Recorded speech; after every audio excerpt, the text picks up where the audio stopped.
আসসালামু আলাইকুম রহমতুল্লাহি বরকাত। এটা হচ্ছে সে মসজিদে গামামার ভিতরের অংশ। মূলত মসজিদে গামামা হচ্ছে, আমরা বলি না মেঘ, এটা মেঘালয় মসজিদে, কি বাংলাতে মেঘালয় মসজিদ, আর হচ্ছে আরবিতে মসজিদে গামামা বলে। এই মসজিদটার ভিতরে রাসূল সাল্লাল্লাহু আলাইহি সাল্লাম মেঘের জন্য, বৃষ্টির জন্য আল্লাহর কাছে দুহাত তুলে 2 রাকাত নামাজ পড়ে দোয়া করছিলেন। মূলত দোয়া করার পরে এই বৃষ্টি হয়েছিল আর কি। এটাই সে মসজিদ, মসজিদে গামামা।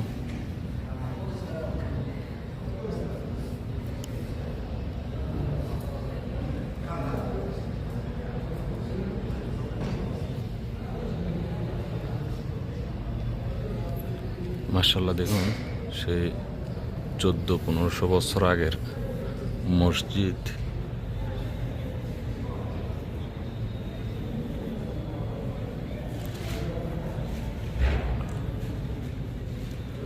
সুবহানাল্লাহ, ভাবতে অবাক লাগে এই মসজিদে রাসূল সাল্লাল্লাহু আলাইহি সাল্লাম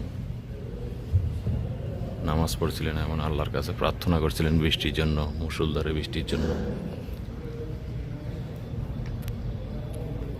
খুবই অবাক কাণ্ড। দেখেন, হাজিরা এসে এখানে শুকরিয়ার জন্য 2 রাকাত নফল নামাজ পড়ে।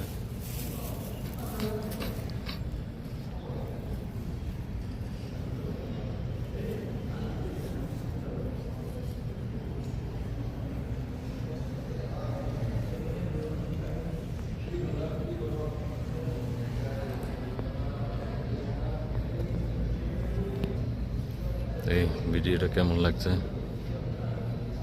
ইনশাল্লাহ কমেন্ট করে জানাবেন।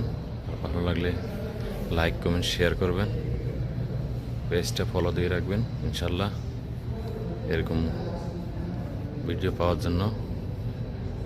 ধন্যবাদ, সবাই ভালো থাকবেন, সুস্থ থাকবেন। খুদা হাফেজ। আসসালামু আলাইকুম রহমতুল্লাহি ওয়া বারাকাতুহু।